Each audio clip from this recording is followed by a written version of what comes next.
नमस्कार दोस्तों। अगर आपके घर में कोई बुजुर्ग है, कोई विधवा माँ है या कोई दिव्यांग भाई बहन है जो पेंशन ले रहा है, तो आज का ये वीडियो छोड़कर मत जाइए, क्योंकि जो जानकारी मैं आपको देने वाली हूँ वो सीधे आपके बैंक खाते में आने वाले पैसे से जुड़ी है। कई लोग सोच रहे हैं कि पेंशन आ गई, कई लोग इंतजार कर रहे हैं और कुछ लोग घबरा रहे हैं कि कहीं पेंशन बंद तो नहीं हो गई। आज मैं आपको साफ साफ बताऊंगी कि रुकी हुई पेंशन कब आएगी, कितने महीने की राशि मिल सकती है और अगर अभी तक पैसा नहीं आया तो आपको ठीक ठीक क्या करना चाहिए।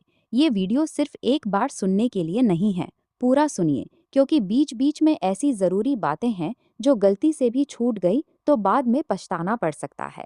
और हाँ, अगर ये जानकारी आपके किसी परिचित के काम आने वाली है तो वीडियो को अभी लाइक कर दीजिए और चैनल को सब्सक्राइब कर लीजिए, ताकि ऐसी सरकारी योजनाओं की सही जानकारी आप तक समय पर पहुंचती रहे।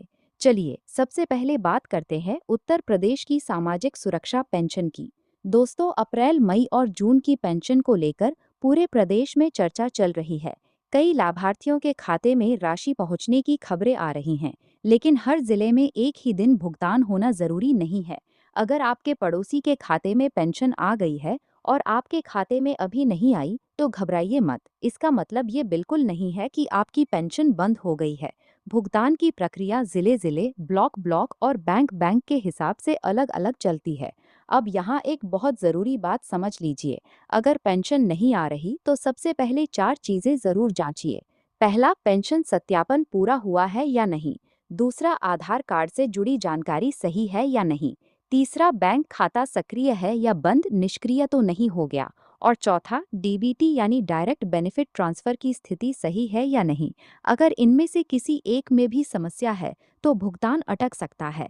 कई बार लोग सोचते हैं कि पेंशन विभाग ने रोक दी, जबकि असल में बैंक खाता लंबे समय से इस्तेमाल न होने की वजह से निष्क्रिय हो गया होता है, या आधार में नाम जन्म तिथि का मिलान नहीं हो पा रहा होता है। इसलिए आज ही इन 4 बातों को चेक कर लीजिए। दोस्तों, बताइए आपके जिले में अप्रैल, मई, जून की पेंशन आई है या नहीं। कमेंट में अपना जिला और स्थिति जरूर लिखिए, जैसे वाराणसी आ गई या आगरा अभी नहीं आई या सत्यापन लंबित है। इससे दूसरे लाभार्थियों को भी अपने क्षेत्र की स्थिति समझने में मदद मिलेगी। अब बात करते हैं एक खास पेंशन योजना की, जिसके बारे में बहुत कम लोग जानते हैं। उत्तर प्रदेश में कुष्ठ रोग के कारण दिव्यांग हुए पात्र और आर्थिक रूप से कमजोर लोगों के लिए एक अलग पेंशन योजना चल रही है। हाल ही में सामने आई जानकारी के अनुसार अप्रैल, मई और जून 2026 की पहली तिमाही के लिए लगभग 13,733 लाभार्थियों के भुगतान हेतु करीब 12.31 करोड़ रुपए की राशि का उल्लेख किया गया है। इस योजना में पात्र लाभार्थियों को प्रतिमाह 3,000 रुपए सहायता मिलने का प्रावधान बताया गया है। लेकिन दोस्तों, यहाँ सावधानी बहुत जरूरी है। सोशल मीडिया पर कोई भी मैसेज या पोस्ट आंख बंद करके मत मानिए। अंतिम पुष्टि हमेशा संबंधित विभाग के आधिकारिक रिकॉर्ड से ही करनी चाहिए। वायरल खबरों पर भरोसा करके न तो खुशी मनाइए और न ही निराश होइए। अब एक सवाल जो इन दिनों सबसे ज्यादा पूछा जा रहा है, क्या वृद्धावस्था, विधवा और दिव्यांग पेंशन की राशि बढ़ाकर 1,500 रुपए प्रतिमाह हो गई है। सोशल मीडिया पर 1,500 रुपए और 3 महीने के 4,500 रुपए को लेकर काफी चर्चा हो रही है। लेकिन दोस्तों, जब तक आपके जिले या संबंधित विभाग का आधिकारिक आदेश इसकी पुष्टि न करे, तब तक 4,500 रुपए को पक्की भुगतान राशि मानना सही नहीं होगा।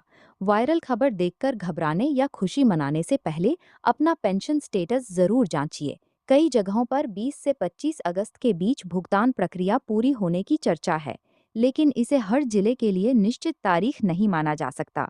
भुगतान की वास्तविक स्थिति आपके जिले, सत्यापन और बैंकिंग रिकॉर्ड के अनुसार अलग हो सकती है।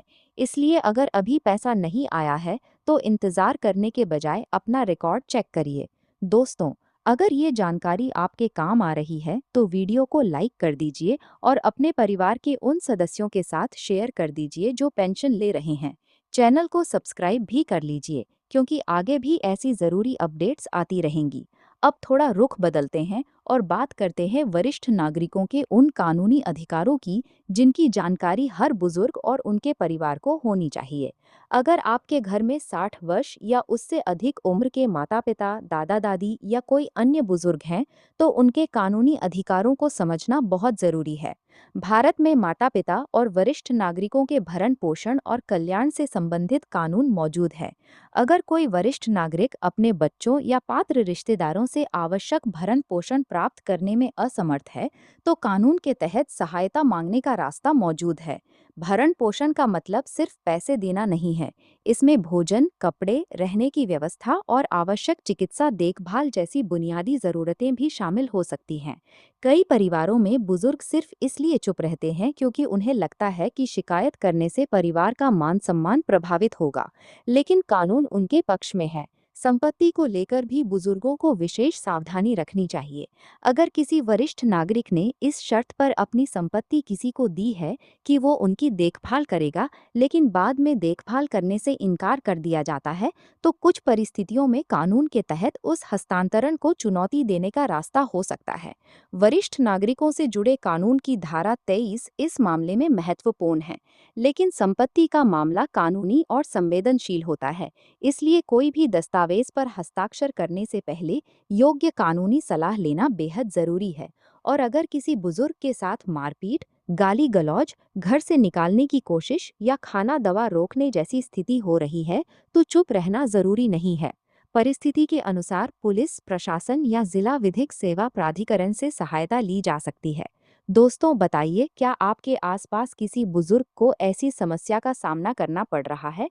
कमेंट में अपनी राय या अनुभव जरूर लिखिए, लेकिन नाम या निजी जानकारी बताने की जरूरत नहीं है। सिर्फ स्थिति बताने से भी कई लोगों को मदद मिल सकती है। अब वापस आते हैं पेंशन पर। अगर आपकी पेंशन अभी तक नहीं आई है, तो आज ही ये काम कर लीजिए। सबसे पहले पेंशन स्टेटस चेक करें, फिर आधार की जानकारी जांचें, बैंक खाता सक्रिय है या नहीं ये देखें। डीबीटी और बैंक लिंकिंग की जानकारी बैंक से लें, और अगर सत्यापन लंबित है तो संबंधित विभाग से संपर्क करें। याद रखिए, पेंशन की राशि और भुगतान की तारीख को लेकर वायरल खबर से ज्यादा महत्वपूर्ण आपका आधिकारिक रिकॉर्ड है। दोस्तों, अब आप भी कमेंट में सिर्फ अपना जिला और पेंशन की स्थिति जरूर बताइए, जैसे गोरखपुर पेंशन आ गई, या लखनऊ अभी नहीं आई, या आधार सत्यापन लंबित है।